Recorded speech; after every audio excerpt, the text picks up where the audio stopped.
Tú eres ingeniero, ¿verdad? Yo soy ingeniero de formación, sí, y probablemente de mentalidad también. Em, y es muy interesante lo que dices, has hablado de venta como algo muy pasional, sí, Mm. pasional, pero hace falta estructura, hace falta proceso, metodología. Y esto para un ingeniero es una cosa bastante normal o fácil de tratar. Em, entonces, bueno, la venta es muchas cosas, puede ser mucha pasión, pero hay muchísimos sectores que empiezan la prospección el viernes a las 3 de la tarde. Porque antes, supuestamente, han tenido muchos líos con sus clientes actuales. En realidad, a veces los líos se los crean ellos mismos, porque la prospección es dura y ir a tomar un café con un cliente toda la vida, de hace 20 años, es mucho más agradable. Y lo es que ha empezado hace ya muchos años y el cambio es continuo. Y dentro del cambio, unos cambios continuos, hay empresas que están más adelantadas y empresas que siempre llegan tarde o piden formaciones. Bueno, resulta que a lo mejor la razón real por la cual no hacen preguntas es porque en su cabeza, o eso, su cabeza les sabotea, su mentalidad les sabotea. Porque a veces hay que hacer preguntas que son quizás incómodas también para la otra parte. Y todo empieza en la cabeza. Pero hay otras cosas, ¿eh? Por ejemplo, hay vendedores que en la conversación no escuchan. Todos tenemos oportunidad de crecer en venta, todos. Pero para crecer tenemos que hacer cosas tan básicas como, por ejemplo, asumir nuestras responsabilidades. Cuando las cosas no van bien, no es culpa del mercado, no es culpa del cliente que no entiende, no es culpa de la competencia, es que no he sabido hacer. El papel número uno del manager, de un director comercial en una pequeña pyme, un jefe de venta, debería ser desarrollar el equipo. Me viene un vendedor con estas competencias, que es un diamante bruto, y yo hago que sea un diamante de verdad. Hay una única frase, mira, me ha gustado Sí. mucho lo que has dicho, va de mentalidad sobre todo. Cuanto más utilizamos ese sistema de evaluación de competencias comerciales, más he podido apreciar el impacto de la mentalidad en los resultados en el terreno. Es decir,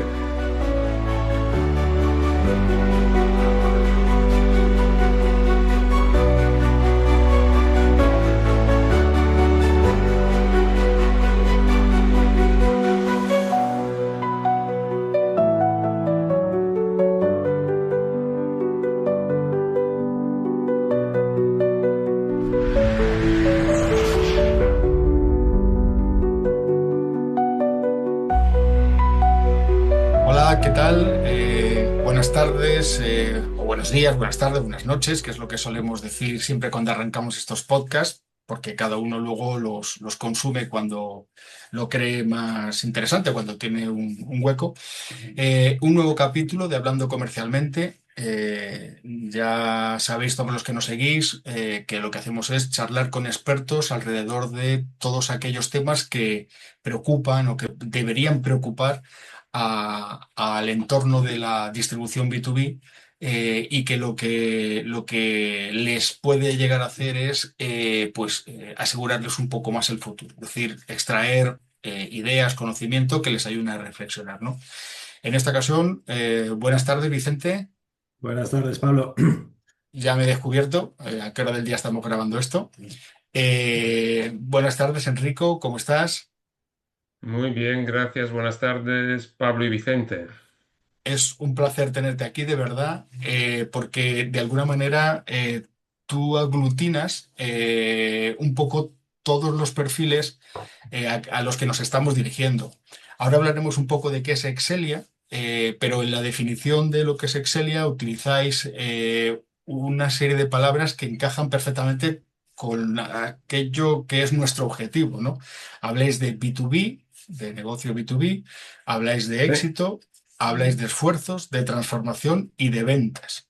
Y además ponéis una palabra alrededor de todo aquello que es ayuda.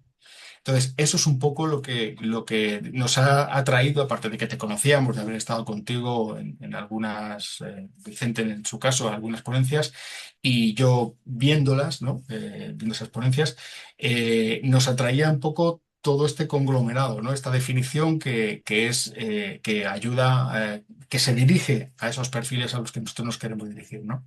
Entonces, antes de arrancar con todo esto, una curiosidad. Tú eres ingeniero, ¿verdad? Yo soy ingeniero de formación, sí, y probablemente de mentalidad también. Pero Claro, de ahí viene la pregunta. ¿Cómo un ingeniero que suele vivir en un mundo mucho más reglado, mucho más estructurado, mucho más, no sé si puedo decirlo así, cuadriculado, salta a algo tan pasional, tan cercano, tan poco reglado, como puedan ser las ventas? ¿En qué momento se produce ese salto? vamos a ver. Vaya pregunta que te acabo No de soy hacer, el ¿eh? único ingeniero que ha acabado en ventas. Hay muchísimos ingenieros que han acabado en ventas siendo Mm, vendedores o directores comerciales. Eh, y es muy interesante lo que dices. Has hablado de venta como algo muy pasional. Sí, mm, pasional, pero hace falta estructura, hace falta proceso, metodología. Y esto para un ingeniero es una cosa bastante normal o fácil de tratar. Entonces, bueno, la venta es muchas cosas, puede ser mucha pasión, pero también es mucho proceso, estructura, metodología, o debería serlo, por lo menos mm, unos tipos de ventas. ¿Cómo se ha producido este cambio? Bueno, por casualidades de la vida. Yo no tenía ninguna intención de ser, de ocuparme de ventas. No he crecido pensando que sería vendedor, que me ocuparía de ventas, quería ser ingeniero. Y después, de hecho, odiaba la venta. En mi primer trabajo como ingeniero de software, había un vendedor en mi empresa que era un cantamañana. Entonces pensaba que todos los vendedores eran cantamañana, que no sabían de lo que hablaban, iban siempre traje y corbata y nosotros íbamos mucho más informales, siempre con la sonrisa postiza. Nunca había problemas, solo había soluciones, lo que era muy fácil para él decirlo porque no entendía de lo que hablaba.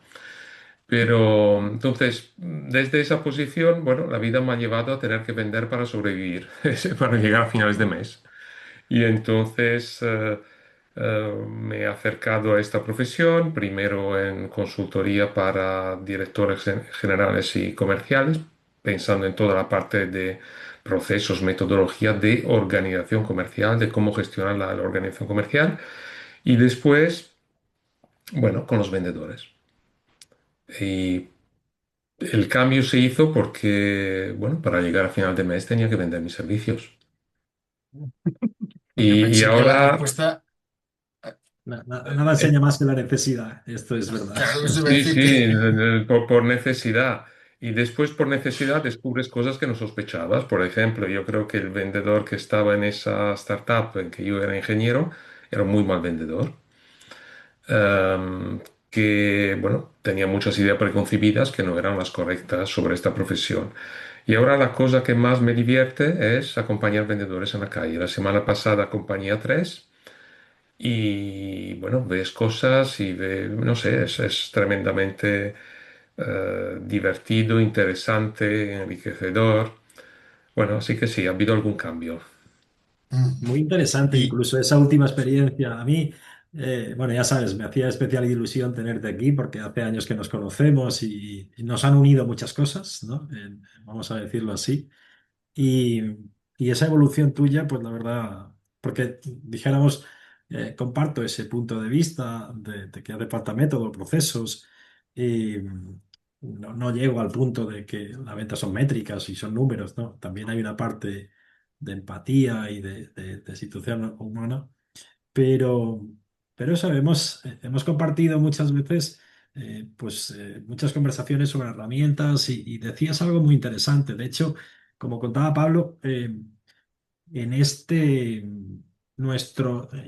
proyecto, en este propósito que tenemos en Comercialmente de despertar conciencias en la distribución B2B, concretamente más en la distribución de material industrial, que tú también conoces, Enrico, eh, hay un mantra en este momento, creemos que hay una concienciación de que hay que abordar por fin los cambios. Hemos hablado en otros episodios, ¿verdad, Pablo? De la zona de confort, de lo que cuesta, de la resistencia al cambio.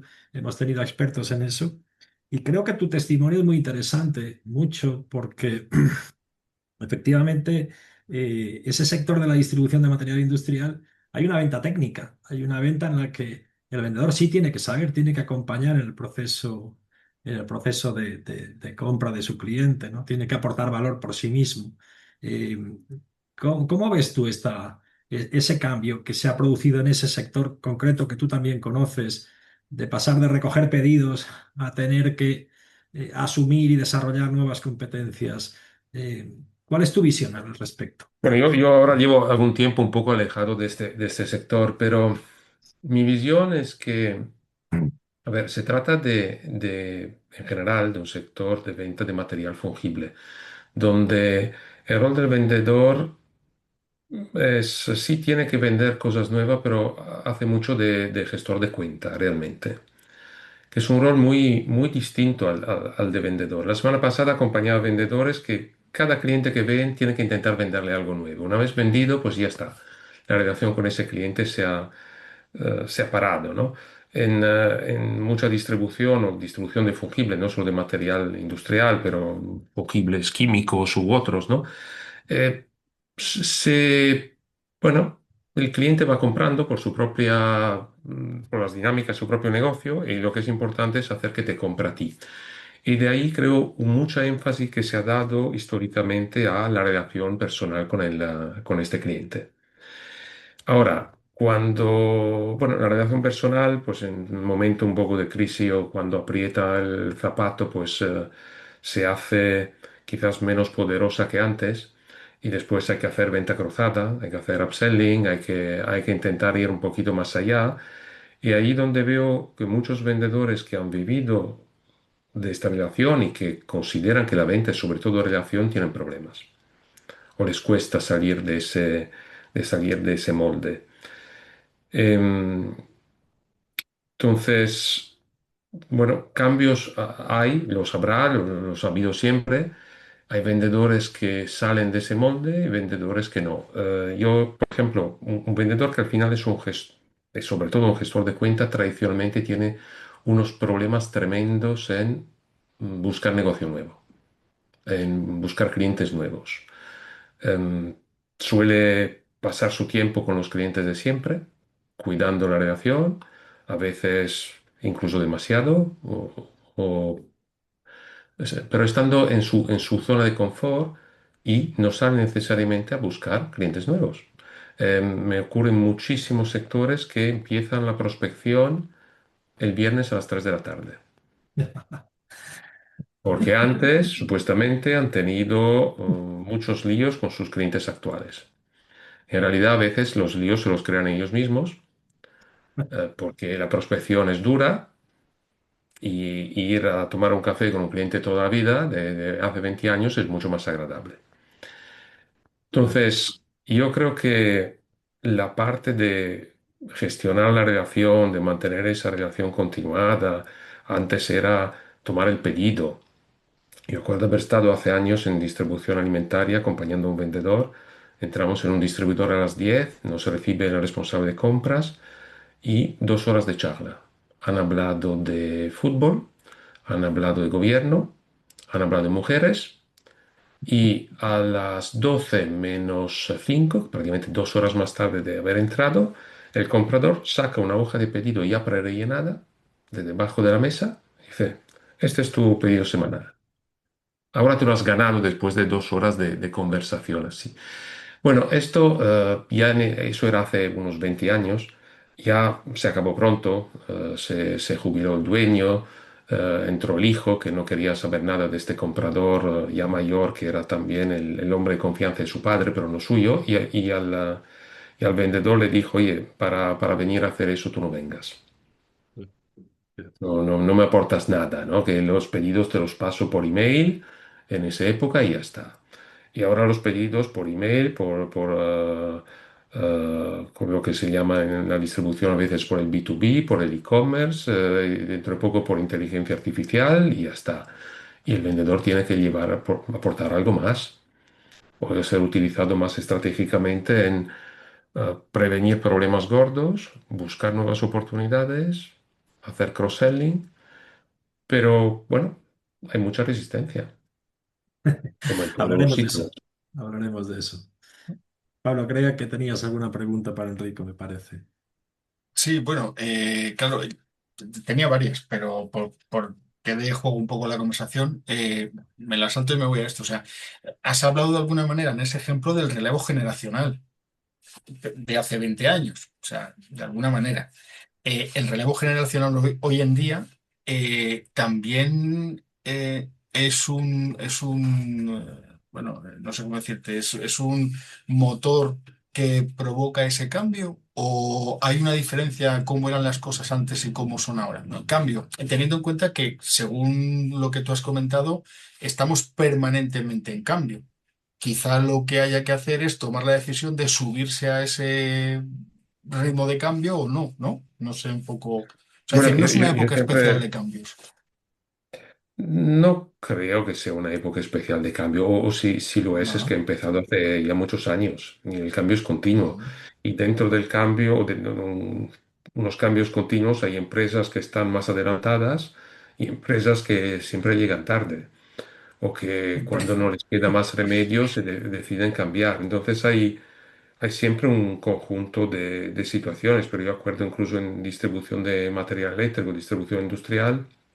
Había empresas que ya hace años habían movido con e-commerce, que tenían porcentaje de venta por e-commerce muy elevadas, y otras que ni sabían lo que eran y no me vengas a hablar de eso porque mis clientes no lo quieren. Entonces, había un Ujú. poco ya los dos extremos hace años y creo que sigue adelante. En parte seguramente está relacionado con el cambio generacional y después con la mentalidad de las propias personas. Tenemos personas próximas a la jubilación que son súper frescas y quieren estar a la última y constantemente se ponen dudas. Y tenemos personas de 30 años con una mentalidad que se asocia más a alguien que tenga el doble de esa edad, ¿no? Entonces, yo creo que la media se está moviendo, pues siempre hay unos más adelantados y otros que hay que empujar o que tarde o temprano pues, tendrán que moverse porque no les queda otra, pero que se Ujú. resistirán. Pero hay como un factor diferente en este momento, a pesar de eso, de que yo también estoy un poco de acuerdo contigo, y creo que Vicente también, que no es una época especialmente especial de cambios, sino que hay un cambio permanente de siempre. En el pasado estaban asociados a unas velocidades, a unos temas, ahora están asociados a otros, pero sí que es verdad que hay un factor distinto con respecto a otras épocas y es el de la inteligencia artificial, ¿no? Parece que Hmm. ha venido, pero no entendida como también lo venimos diciendo en este podcast, no la inteligencia artificial con mayúsculas, grande, gigante, que muchas veces a las personas a las que nosotros nos dirigimos se les queda muy lejana y poco útil, sino todas esas pequeñas aplicaciones que en un momento determinado sirven para automatizar procesos que se hacen a diario y que son muy repetitivos y que no aportan nada. Lo cual enlaza un poco con lo que tú comentas de ese vendedor que tiene que tener un perfil diferente al de recoger pedidos o tomar cafés, ¿no? Entonces, no sé si esto de la inteligencia artificial sí que hace que sea un momento diferente. ¿Cómo lo ves tú? Eh, es una buena pregunta, no tengo una respuesta clarísima. Hace 2 semanas dimos la primera formación de inteligencia artificial para vendedores en una empresa, en un fabricante de material de construcción, Ujú. y había como 15 personas. Y curiosamente, había un corte muy neto entre los que ya habían utilizado la inteligencia artificial, a lo mejor para objetivos personales y no tanto profesionales, y tenían tendencia a ser más bien los más jóvenes, y los que no o se oponían, ¿no? Que tenían tendencia a ser efectivamente más veteranos. Em, yo no, a ver, la estoy utilizando, que sí que veo que ayuda, sí que veo que potencia, pero también veo, y me ha ocurrido el año pasado, por ejemplo, en una empresa de software, entonces otro sector en que en teoría la gente está mucho más adelantada en todo lo que es informática, Ujú. pero también que hay unos riesgos asociados, es decir, que había personas que apagaban el cerebro, ¿no? Es decir, que le delegaban a la inteligencia artificial y lo que saliese, pues oye, copiar, pegar, lanzar y ya está. Entonces, sí que habrá cambios, habrá ya hay eh, chatbot, incluso vocales de inteligencia artificial, que tú ya no hablas con una persona, sino que hablas con un avatar o lo que sea.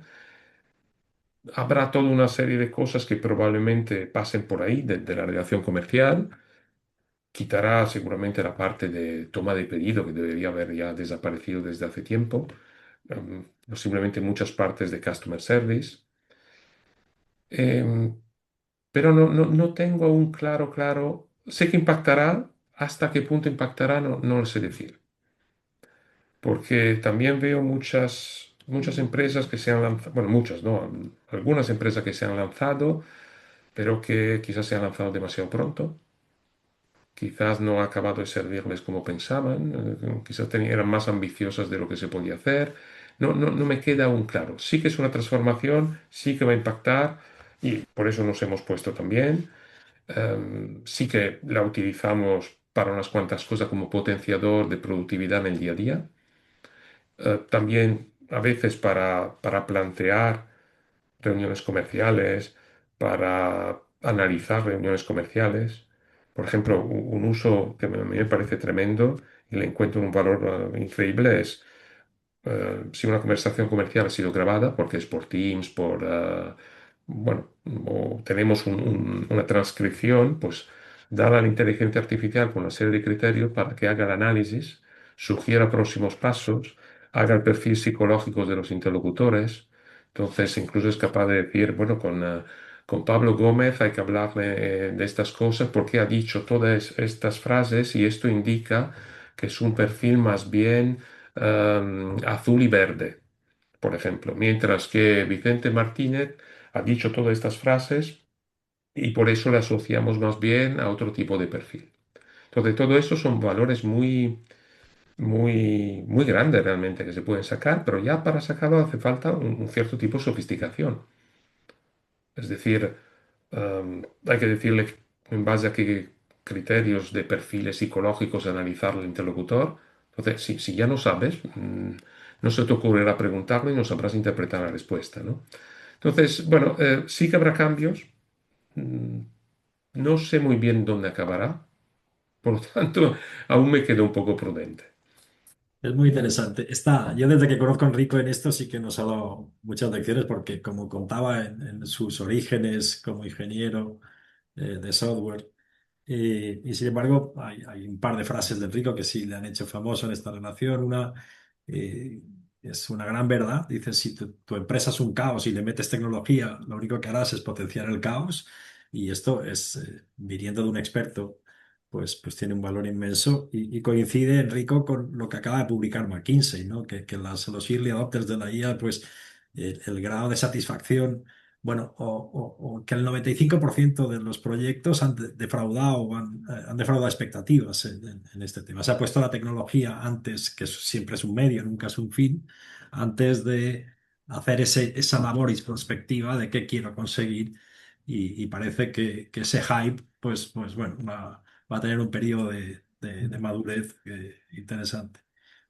Y ahora de repente, pues también has introducido otro dato que yo quería pues preguntarte sobre él, ¿no? Porque también hay, después de unos cuantos capítulos, pues como estabas viendo y estás viviendo, hablamos de transformación, de cambio, de resistencia al cambio, de tecnología, de personas. Han aparecido los colores y cuando aparecen los colores, pues me acuerdo del disc y me acuerdo pues, de otra máxima. Esto va de personas y, y como decías al inicio, ahora que estás en un trabajo muy de calle con personas y salvando no solo en temas de formación teórica, sino también en acompañamiento práctico. Quería que nos hablases de esa última experiencia tuya, de esa propuesta de valor que estáis desarrollando en Excelia para acertar más en los perfiles. Lo considero muy interesante para este sector que conozcan que existe ese tipo de herramientas. Y esto no lo considero publicidad, lo considero que es algo que puede ser útil. Y ese es un propósito también de este podcast, que la gente conozca que existen herramientas y tecnologías pues con conocimiento accionable, que tienen un impacto directo por ejemplo, en la gestión Mm. de personal, en la selección de personal o en lo que fuere, ¿no? Vale, sí, nosotros desde hace 3 años y medio quizás distribuimos en España una herramienta americana que nació hace más de 30 años ya, que se Ah, utiliza para evaluar fuerzas de ventas y evaluar candidatos a la posición de vendedor o a la posición de jefe de venta, responsable comercial. Y se evalúan candidatos a través de un test telemático que dura 1 hora, hace muchísimas preguntas. Y son preguntas que construyen un perfil de competencias para el candidato. Entonces, ahí dentro entran temas como competencias en las distintas etapas de un modelo de venta, por ejemplo, el saber hacer una venta consultiva, justificar el valor, cerrar los próximos pasos con el cliente, construir relaciones, llegar a hablar con los interlocutores que realmente cortan el bacalao y no quedarse en el primer interlocutor que nos reciba. Entonces, estas son competencias más tácticas, las llamamos, y después la capacidad realmente de un vendedor de desplegar estas competencias tácticas depende realmente de otros aspectos que a menudo no miramos o nos cuesta muchísimo, o en mi caso me costaba muchísimo analizar, que son aspectos de mentalidad comercial y de actitud. Entonces, por ejemplo, yo me encuentro con muchísimos vendedores que no hacen preguntas a los clientes. Van, cuentan lo suyo y como máximo al final le dicen, bueno, ¿qué te parece?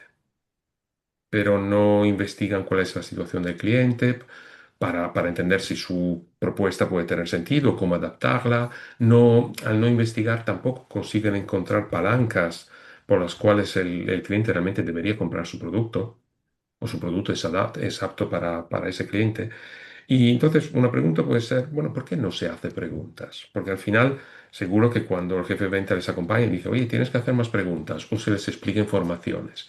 Bueno, resulta que a lo mejor la razón real por la cual no hacen preguntas es porque en su cabeza, su cabeza les sabotea, su mentalidad les sabotea. Porque a veces hay que hacer preguntas que son quizás incómodas también para la otra parte. Y hay un porcentaje muy importante de vendedores, ahora no me acuerdo si la mitad o casi, que no quiere hacer preguntas que puedan molestar a la otra parte, porque piensan que esto va a poner en duda la relación. Y por tanto, no se pregunta sobre necesidades, pero tampoco se pregunta sobre competencia, tampoco se pregunta sobre precios, tampoco se pregunta sobre muchísimas cosas. Porque esto no se hace. Yo he tenido vendedores que me dicen, cuando yo le he preguntado, bueno, ¿y con quién competimos? ¿Lo sabemos? ¿Lo hemos preguntado? No, no, esto no se pregunta. ¿Y por qué no se pregunta? Bueno, están convencidos que no se pregunta. Todo esto, este convencimiento está en su cabeza y según este convencimiento se comportan después en el terreno. Pero hay situaciones que no solo no preguntan, a lo mejor no insisten, ven que la otra persona empieza quizás a tener un poco de prisa y bueno, cortan la conversación ahí y salen sin la información que necesitan para no molestar. ¿Qué va a pensar de mí después? O incluso ha habido casos extremos de vendedores que quieren ser apreciados tanto por sus clientes, quieren que el cliente piense bien de ellos, que a lo mejor en la conversación no entienden lo que les ha dicho el cliente, pero no se atreven en preguntarles o decirles, oye, disculpa, no lo he entendido, ¿me lo puedes repetir, por favor? Porque de hacer eso, ¿qué va a pensar el cliente? Que no soy capaz de entender y que no llego. Y eso no puede ser. Todo esto son, por ejemplo, aspectos de mentalidad comercial que después impactan cómo nos comportamos frente a los clientes. La información que sacamos y al final la calidad de nuestras propuestas y ofertas. Y todo empieza en la cabeza. Pero hay otras cosas, ¿eh? Por ejemplo, hay vendedores que en la conversación no escuchan. Y eso pasa muchísimas veces. Entonces, ¿por qué no escuchan? Bueno, algunos porque piensan que su trabajo es explicar, no escuchar.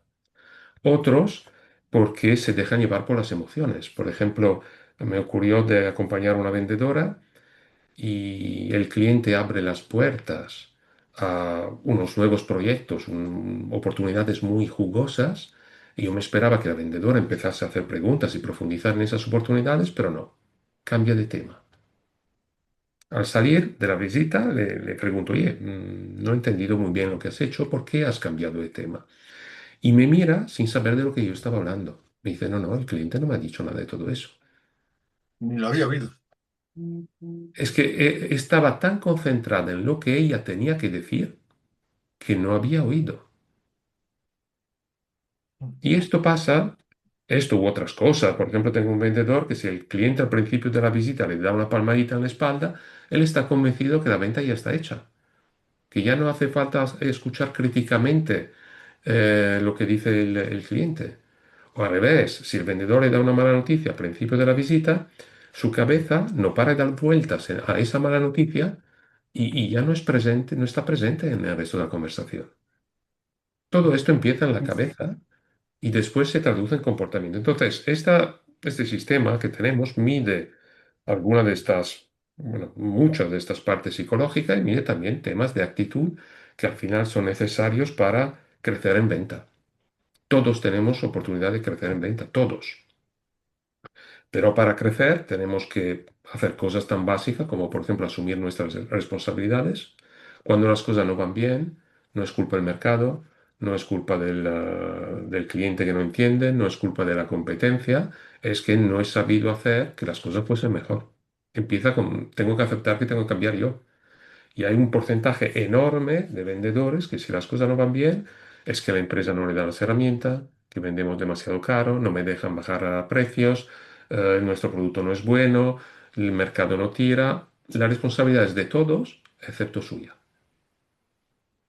Esto es Claro, muy sí. interesante, es pura psicología y es un terreno en el que ya habitaban, no sé, otros tipos de actores como el PNL o el DISC, etcétera, y hablas de una verticalización específicamente para ventas, para tema comercial, para detectar a través de ese cuestionario, ese diagnóstico.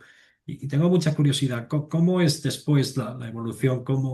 Eh, ¿Cómo actuáis cuando ya tenéis la ficha de cuál es el perfil de ese vendedor en comparación con otros? ¿Tiene arreglo, Enrico? ¿Tiene el poder Esa es corregir la esas pregunta. situaciones? Esa es ¿Hay la que pregunta. llevarle Es al decir, psiquiatra? bueno, en selección se utiliza esta ficha como un input para el Ajá, proceso de selección. Es decir, que el principio es todos los candidatos, todos tienen que pasar un test, en la base de resultados si decide si seguir con el proceso de contratación o menos. El ok. test es un test que es muy preciso, pero perfecto no es. Entonces hay partes que no se miden, ¿no? Y que tienen que evaluarse en conversaciones, en un proceso de selección. Si un vendedor no sale muy bien parado en ese test, pues la recomendación es, oye, sigue el proceso, prioriza otros que salgan mejores, ¿no? Que salgan mejor en la evaluación.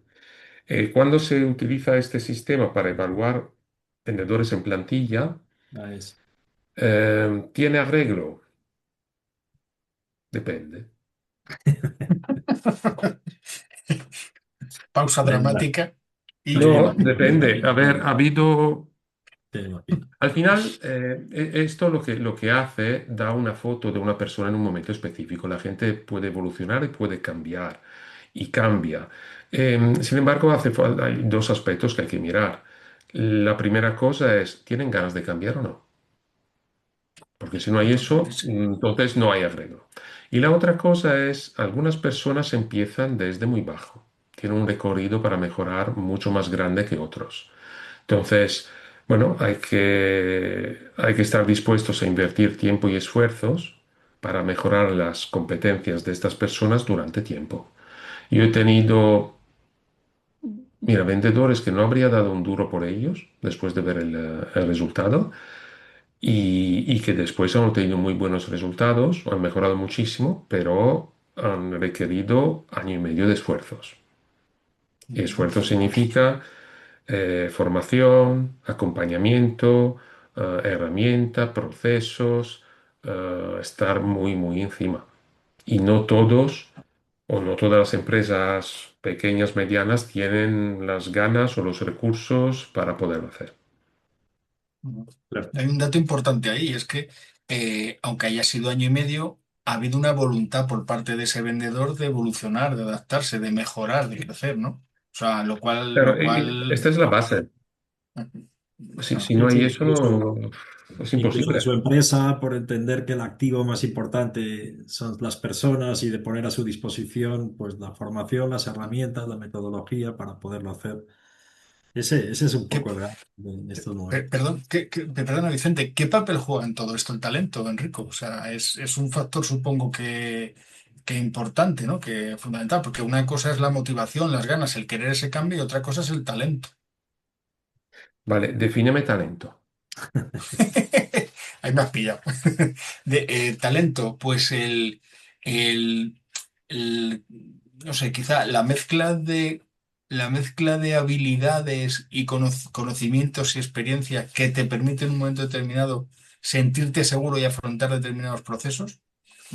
No sé, algo así sin pensar, ¿eh? O sea, No, no, es una definición complicada. Yo creo que el test que tenemos de alguna manera mide una parte del talento, una buena parte del talento comercial, después no mide todo, hay cosas que se quedan afuera. ujú. Y la verdad que al final es una definición muy compleja, que se basa en el talento es la experiencia. No lo sé, es decir, bueno, esto es otra guerra que yo tengo. Ahora hablo un poco de experiencia y Ujú. después volvemos al talento. Es decir, para mí la experiencia es, en muchos casos, demasiados casos, bueno, la interpretamos de manera equivocada. Yo tengo, o he visto muchos vendedores de mucha experiencia, 20 años en ventas, pero con competencias comerciales muy bajas. Es decir, que pensamos que porque tenga experiencia, que realmente estamos diciendo que lleva muchos años, que tiene veteranía, es experto. Pero no es verdad. Hay gente que repite 20 años el mismo año de experiencia. Y después de 20 años, pues son menos expertos de uno que ha hecho 3 años de experiencia variada y real. Entonces, em, experiencia es una palabra que me parece peligrosa y me encuentro con ella muchas veces también cuando seleccionamos, porque eh, a veces hablamos mucho con recursos humanos y recursos humanos dicen, bueno, este es un buen vendedor porque mira, lleva 20 años. No, no tiene por qué, no tiene por qué. Entonces, el talento, la palabra talento para mí, y por eso te lo preguntaba, es muy genérica. Nosotros intentamos desglosar esa palabra talento en esa mezcla de competencias tácticas, de mentalidad comercial, de actitud hacia la venta, que al final sí que viene de la experiencia, lleva, y en parte cosas que nos llevamos de educación, ¿no? El de responsabilizarnos nosotros en vez de buscar excusa. En parte los hemos aprendido probablemente a palos, pero hemos llegado a un momento dado a un nivel de competencias. Y entonces, ¿qué papel juega el talento? Bueno, si lo definamos como ese abanico de competencia, juega un papel muy importante. Después, ¿es suficiente? No, no es suficiente porque el talento tiene que ser cuidado, desarrollado de manera continua. Yo tengo, por ejemplo, un pecado para mí muy importante en muchas empresas, contratan a vendedores y ahí les dejan, oye, bueno, me va sacando resultados, sí, más o menos, vale, pero ¿cómo estás haciendo que esas competencias crezcan? Tengo empresas que han contratado vendedores y el manager en un año ha ido una vez a verles. Bueno, ¿cómo va ese talento que era, el nivel de talento inicial era el que era, pero cómo se desarrolla, cómo continúa, cómo mantenemos incluso la motivación, que nosotros ponemos una parte de motivación también en esa visión de talento, ¿no? Ese impulso que cada uno puede tener para querer vender. Bueno, si lo ponemos ese talento en un ambiente que no lo cuida, no lo hace crecer, pues se apagará. Entonces, hay muchos factores, ¿no? Hay lo que lleva el vendedor, ese nivel de talento, el que sea, midamos como lo midamos, y después el ambiente en que está llamado a desarrollarse.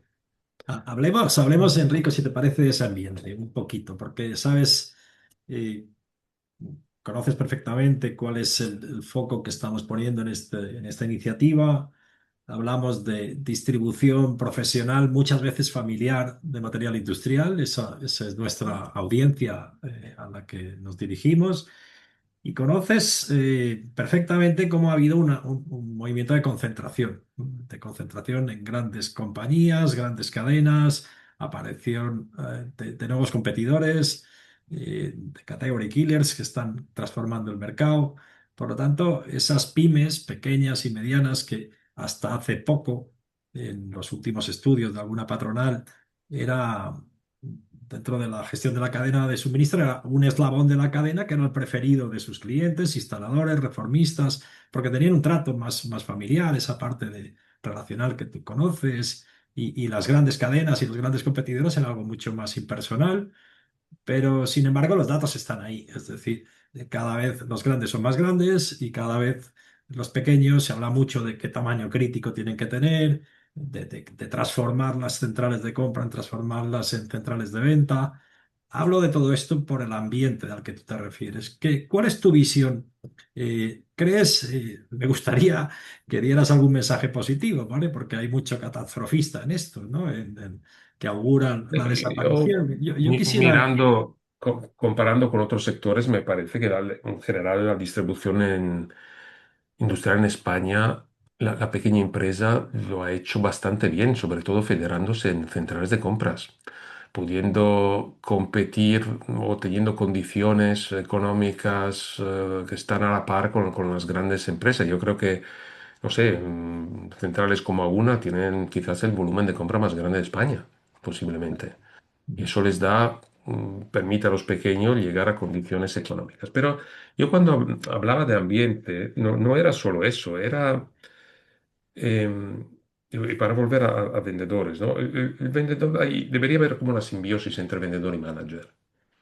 El papel número uno del manager, de director comercial en una pequeña pyme, un jefe de venta, debería ser desarrollar el equipo. Me viene un vendedor con estas competencias, que es un diamante bruto, y yo hago que sea un diamante de verdad. Eso debería ser probablemente el trabajo número uno de un director comercial. Yo no veo que hagan ese trabajo. Yo no entiendo aún cómo en una empresa contrataron un vendedor en Madrid y el jefe de venta fue una sola vez a verle. Estaba ahí abandonado. Oye, espabilate. Sí, porque a lo mejor él venía con su cartera y se esperaba uno que el otro Bueno, hiciera algo. no era distribución industrial, era distribución, pero no la distribución industrial, pero a ver, cambiaba de empresa, había productos distintos que había que aprender, no sé, hay que ayudar a la gente a crecer, Correcto. hay que darles, bueno, y además, de nuevo en venta nunca llegas a ser perfecto, siempre puedes crecer, siempre puedes mejorar, pero tienes que tener también una guía que te ayuda a mejorar. Mira, yo ahora la semana pasada acompañaba a vendedores y entonces, bueno, estos son vendedores que van a ver clientes, tienen que hacer demos y después intentar cerrar. Entonces, al final les doy todo, bueno, les felicito por lo que han hecho bien y les digo, mira, aquí te has equivocado, esto no lo has hecho bien, esto. Me dice, hombre, cuando viene mi responsable me dice que lo hago todo bien, pero no, que no lo estaba haciendo todo bien. Entonces, yo creo que el ambiente lo hace el director comercial, lo hace el apoyo que le da, cómo les hace crecer, y eso significa que hay que ser muy exigente con directores comerciales. Claro. Y creo que las empresas grandes son más exigentes con los directores comerciales o jefe de venta que las empresas familiares pequeñas, donde muchas veces el director comercial o jefe de venta es miembro de la familia y está ahí porque es miembro de la familia. Que, oye, que tiene su lógica, pero mientras que puede haber una selección en las empresas grandes sobre la capacidad del manager de desarrollar al equipo, eso no se da necesariamente en las empresas pequeñas. Y eso hace que muchas veces, y me duele decirlo porque mi primer trabajo fue en una empresa pequeña, que no quise ir a una grande porque la encontraba un poco personal o muy anónima, pero las empresas grandes desarrollan mejor los vendedores que las empresas pequeñas. Sí, de ahí por eso cuando se hacen estudios de mercado y se analiza, las grandes cada vez van creciendo más, no solamente en cuota de mercado, sino en productividad, en erosión de margen. Y las pequeñas y medianas tienen que dos desafíos: llegar, parece que es el consenso, ¿no? Llegar a un tamaño mínimo y después desarrollar ese management, esa capacidad, ese ambiente, esa capacidad de crecer para ser capaces de entregar valor diferencial con esa agilidad, como nos decía alguno de los entrevistados, que decía, cuidado, que la agilidad se nos supone a los pequeños, pero hay que tener un tamaño necesario para poder tener las herramientas adecuadas para ser ágil y sobre todo la mentalidad dentro de ese ambiente. Bueno, pues quería que nos dieras un poco esa visión, una visión, pero tú sigues pensando que tienen futuro ese segmento de mercado, esas pymes, o esas pequeñas y medianas, bien organizadas dentro de esas centrales, como decías, que han hecho bien los deberes, y si eso ayuda además a centralizar, bueno, a ganar competitividad, mejorando ese ambiente del que hablas, ese management, esa capacidad de liderazgo por parte de sus directivos. Ma, a ver, tienen seguramente su lugar en el mercado.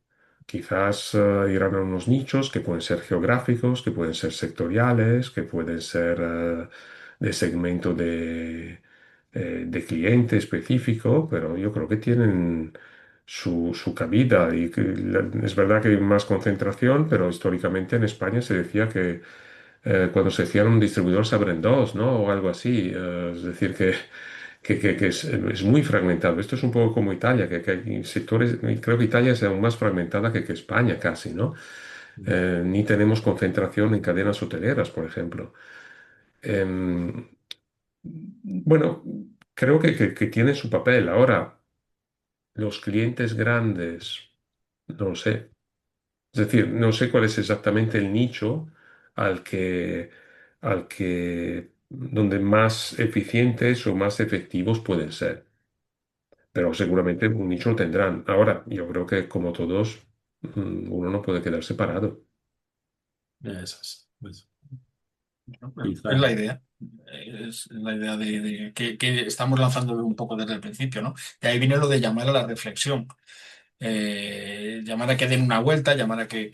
Me ha gustado un poco lo que comentabas antes de esos puestos, esas posiciones importantes dentro de las organizaciones. Y ponías un ejemplo de alguna que está asociada pues, a la familia, un poco a ese núcleo familiar que es el fundador de la empresa y demás. O sea, de alguna manera, la recomendación que tú harías sería la de la profesionalización, o bien en las personas o bien en el conocimiento, ¿no? Puede ser que vaya por ahí. Profesionalización total. Total. Profesionalización total. Y también a veces, y esto es muy difícil, pero reconocer que quizás una persona de la familia no es la mejor persona en ese puesto. Os doy un caso, yo paré un proyecto en julio, hicimos una primera formación, debía haber una continuación, un seguimiento, pero lo paré porque el director comercial, que era de la familia, no daba la talla.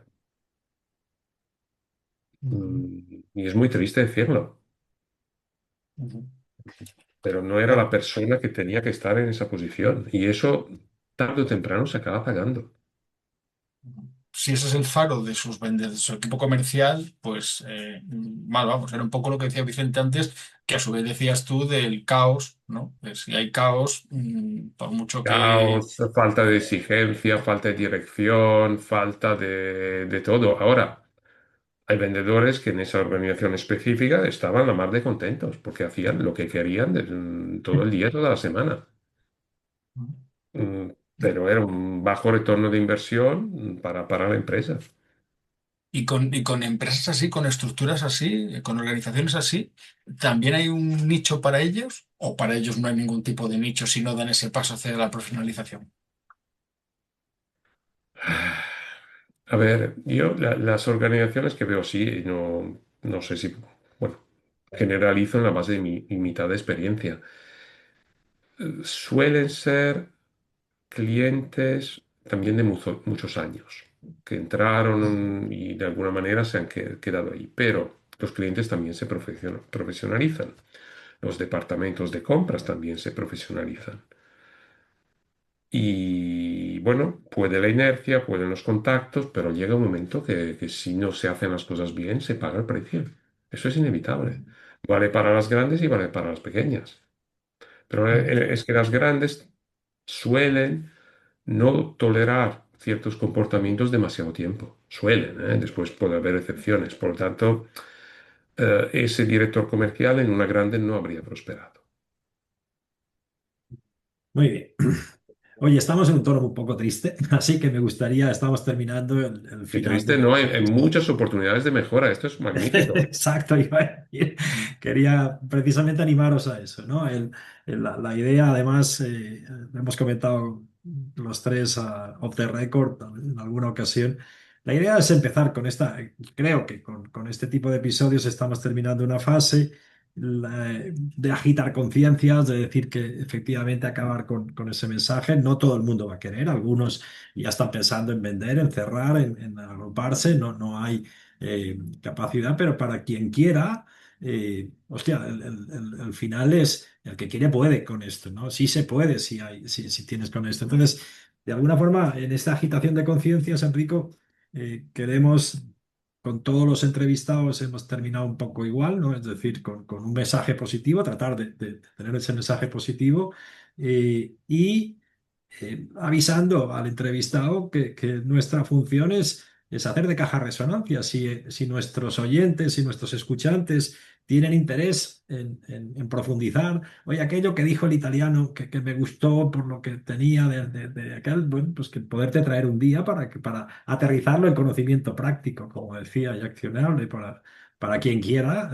pues ser ese canal de comunicación, porque la verdad es que tiene premios si haciendo las cosas mal Es- han llegado hasta aquí y siguen ganando dinero, pues imagínate. Haciendo las si los cosas hicieran bien, bien, ¿verdad? claro. Sí, sí. Ese es el mensaje positivo, ese es el mensaje más positivo que hay, ¿no? Es el de la botella medio llena, medio vacía. En este caso, la botella está medio llena, se puede seguir llenando y las oportunidades están ahí todas, ¿no? O sea que eso está Ah, claro. yo además pienso que lo que realmente diferencia a las empresas y los profesionales, porque todos los vendedores al final son profesionales, ¿no? Es, hombre, hacer las cosas bien. Esto es el mejor seguro de vida profesional que Mm. exista. Tal cual. Sí, sí, sí, sí, Porque sin duda. lo que aprendan o es hacer las cosas bien, se lo llevarán con ellos, estén donde estén. De hecho, yo cuando empecé a colaborar con Enrico, como buen italiano, me enseñó algo cuando hablábamos de datos y de cómo conectarnos y de crear, bueno, sistemas que ayudan a hacer las cosas bien, por ejemplo, gestionando los datos, gestionando los vendedores, gestionando los objetivos, pero la máxima que me gustaba decía, como buen italiano, dice, la primera regla para ganar un partido es no perder, ¿no? Es decir, defender, Que defender no hasta te el metan final, goles. que no me metan Sí, gol. hasta que llegó Arrigosaki y bueno, cambiaron un poquito las cosas, ¿no? Bueno, Pero pues bueno, Bueno, pero la máxima aún se queda válida, ¿eh? Si no te ponen sí, sí, no, goles, no. no vas a perder. exacto. Aquello fue temporal porque hemos vuelto otra vez a ese estilo que genera éxito. O sea, que eso está clarísimo, ¿no? O sea, Bueno, que últimamente éxito en fútbol poquito, ¿eh? Poquito. Bueno, sí, yo sí mejor que recogí, no. sí que recogí el testigo con Execution Pro, con esa máxima para poder seguir, bueno, al menos eso, intentando que los datos, que el dato mate el relato y que diga por dónde hay riesgos, oportunidades, amenazas y que no nos metan goles. Eh, bueno, pues eso, Enrico, un placer. Ahora hemos Ujú. recuperado nuestra Igualmente. sonrisa, el tono positivo. Ya te diré, porque la idea, insisto, con todos los que nos habéis regalado vuestro tiempo, vuestro conocimiento, Sí, es lanzar ese mensaje sectorial. Oye, si quieres, se puede, no te preocupes, déjate ayudar, porque tiene premio, ¿vale? Y hay gente capaz de ayudarte y con ganas de ayudarte en cualquier aspecto. Talento, que ujú. os habéis metido en un jardín muy interesante, luego buscaré cómo son las últimas definiciones de talento, porque es un tema muy interesante. Pero bueno, esto va de negocio, va de cifras, va de personas y va de mentalidad sobre todo. Así que de verdad, muchísimas gracias. Sí, hay una única frase. Mira, me ha gustado Sí. mucho lo que has dicho. Va de mentalidad sobre todo. Cuanto más utilizamos ese sistema de evaluación de competencias comerciales, más he podido apreciar el impacto de la mentalidad en los resultados en el terreno. Es decir, yo veo un vendedor, veo sus limitaciones de mentalidad, le acompaño en el terreno y se nota. Se nota. Y es mucho más importante de lo que habría podido pensar hace unos 4 o 5 años. Qué bueno. Ujú. O sea que tu mentalidad Eso, también está evolucionando sí, continuamente sí. y cada vez Eso, conoces más al ser humano. O sea que... y eso y- también es un mensaje positivo, ¿eh? O sea, es decir, que si Sí, uno sí, quiere, puede. y la gente, si quiere, puede. Tardará más o menos, pero puede. Y hay Ujú, casos, vendedores que no daban duro y han hecho un cambio espectacular. ujú. Muy bien, señores, muchísimas Pues, gracias. pues Nada, no, sí. gracias a ti, Enrico. Ha sido una maravilla poder charlar contigo, un placer, un privilegio. Muchas Bueno, gracias. gracias. Nada. Seguimos en contacto. Gracias. Chao.